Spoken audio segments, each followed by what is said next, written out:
Hey guys, what's going on? It's Stef here. Hope everything's going well with you. It sure is with me. In this week's episode, I went metal detecting in the woods at some old colonial sites with my friends Mark and Jimmy. Mark had been to these sites several times in the past with some luck, and he really wanted to revisit them. So what you're about to see is a very typical hunt in New England in the woods. With one exception. Everything was frozen. By at least a few inches of a frost layer anyway. So while that made things just a little bit more difficult than usual, it was still a good day. Let's hop in. Alright, out on a new site today. The barn is right over there. And the cellar is right behind that down tree over there. You can kind of see some of the foundation stones. Anyway, after chipping through a bunch of ice, finally got my first old target, I believe. It's down in the hole there. And I have no idea what it is. It's pretty cool looking though. Looks like it broke quite a long time ago. I'm not seeing marks of a shank, so it's not like an open work button or anything like that. But I'm out here with my friends Mark and Jimmy. They might know what this is. Either way though, that's really cool. So we'll keep moving. I'll let you know what's next. All right, so we're checking in with Mark. How you doing? Hi. So he's using the Simplex today. He's really been enjoying that, and you can see why. So what have we got? Matron. It's tough to see, yeah. Yeah, let me see. Yep, it's tough to see, but she's there. You can see the Liberty right there, and then the bust. We might not get a date off of that, but Mark is very good at cleaning coins, so he might get one later on. So that's very good. Indian? Indian. Do we have a date on that? No. Oh, that's too bad. Not as of yet. Not as of yet, but you might get one. Button. And then, nice little dandy button here.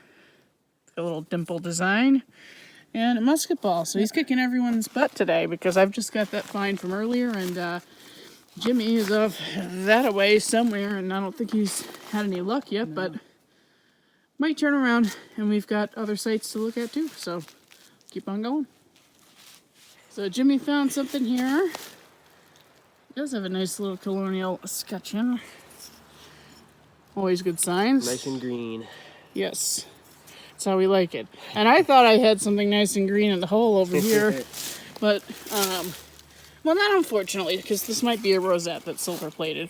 It's awfully large, but these attachment points in the back are telling me that it could definitely be a really old bridal rosette with some very nice plating on it. So it's possible. It sounded like a copper.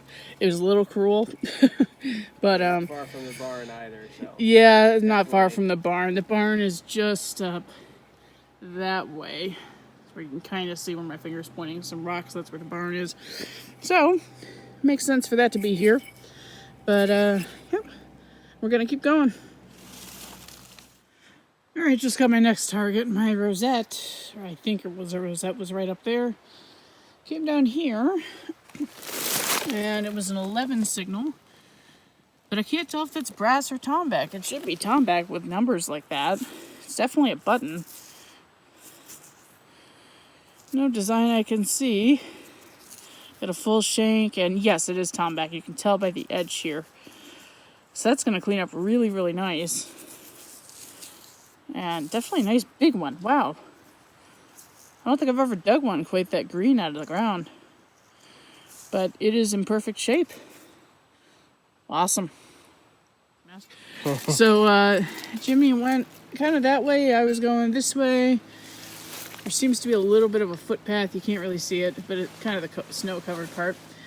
So anyway, he went up the ways a little bit and got a nice dandy button.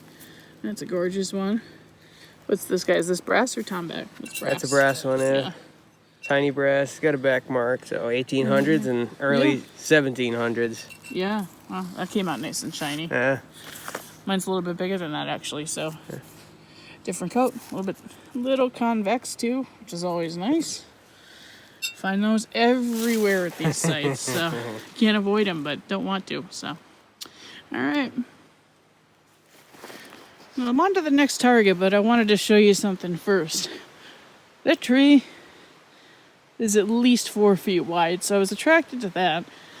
Came over here, got kind of a bouncy signal, thought it might be falsing on iron, which it was, but look at what it is.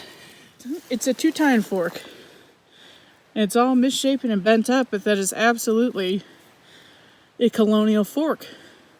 I actually only have a couple of those that still have the bone scales. This one does not. But that's really cool. Can't complain about that. I love finding these, and I really don't find them very often at all. So, all right, let's keep swinging. All right, on to the next target. I got a 15 signal, and I kind of lost it in there, but I wanted to take it out with you since I haven't had that opportunity much today. And it is a little button. This one does have a back mark, so it'll be early 1800s. And I don't think there's anything on the front. Nope. But that's how it goes. And we'll keep moving. Just came over and he found something I really wanted to find. That is a tap for barrel. Yeah, barrel tap. Spigot. I don't know my taps very well, but that's old. It was old. Oh yeah. Or maybe early 1800s or maybe even colonial. Yeah. About that, yeah. That's awesome. It's beautiful and green too. Nice we like that green. color. That's Yeah. our favorite color out here. Awesome. All right, so there's the cellar near where we were working. I ran into Mark and he said I should cross this road and go over here because I guess there are some wells over here and a lot of stone walls, so definitely, activity. But on the way over, I got a 10 to 11 signal. And naturally, I have something frozen in the clump. So I'm going to take a break for a minute and I'm going to let that thaw out. I'll come back to you. It's probably a cufflink or something, but I'll let you know. All right, so there it is. Didn't take too long to get out of that clump of dirt. And no pattern on the front. But man, that's a tiny target. I think it's a little sleeve button. I'm not convinced it's actually a cufflink, but I'm not sure. I will save that until I get home to clean it up fully, but awesome sign.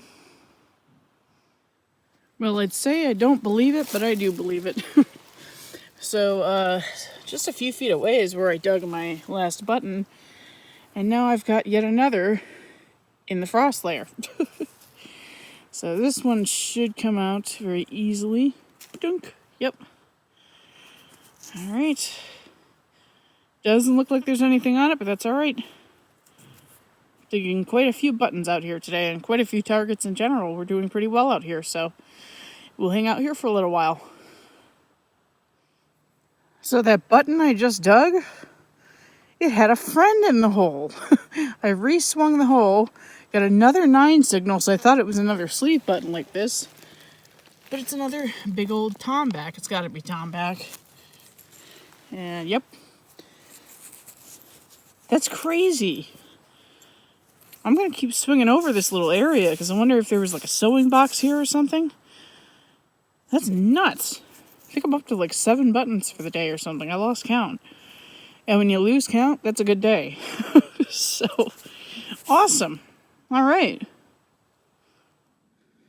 Well, we trekked off to a third site and it didn't work out. On the top of a hill right now, surrounded by rock walls. Just dug up a couple of bullets, but then I got a solid 15 signal. Kind of a double tap. It was on the surface. And look at that. Who would have thought? This is part of a shoe or a knee buckle. I think knee buckle because it looks like the curvature ends right there. So, more than likely a knee buckle. That's pretty. Gosh, I wish it was complete. Would have been a total day maker. But that's a really good sign. I had a feeling something was up here. All right. Guess what? Same spot. But I got a 13 signal 6 inches down. And look at that. More of the buckle. So now I can actually confirm it's a shoe buckle. Here's the other piece over here. So let's try to lay this out.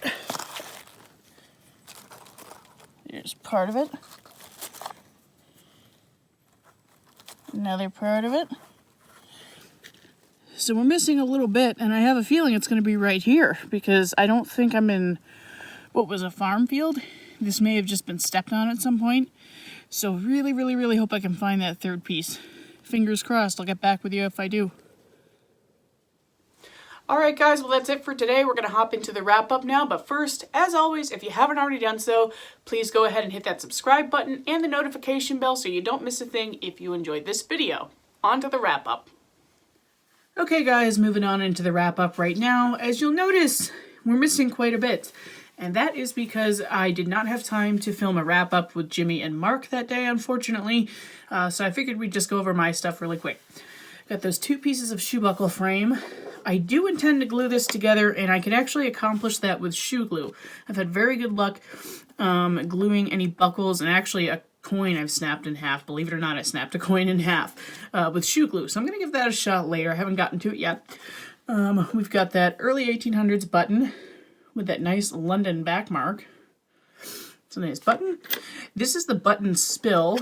So the tom back and that little guy. And I don't know if that's just a coincidence or whatever. I have no idea. There were so many buttons at that site. It could certainly just be a coincidence and not have come from the same garment. But I'd like to think that they did, because that's really cool. So, and then we've got our dandy size tom back with shank. Cleaned up really well. And our itty bitty button. Tiny. It's in pretty rough shape, but you know what? That's a relic. Of course, here that huge horse bridle rosette. It's very nice. It's just missing the pin on the back, but you can see where it would have attached. So that is a good find. It sounded like a copper, totally. But I love how shiny it is. It's great. It cleaned up much better than I thought it would, so that's awesome. All right, our 2-tine fork. These are really fun to find, and I've only found a couple before. And that was a couple of years ago now, so you don't find them a lot, but they're cool when you do find them. And last but definitely not least, our little mystery item. Still really don't know what this is.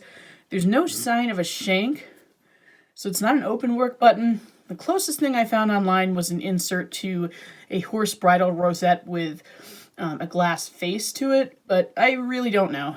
It looks colonial. That's an old break. No idea. So if you know, comment below. So I hope you enjoyed this week's video, and we will see you next week.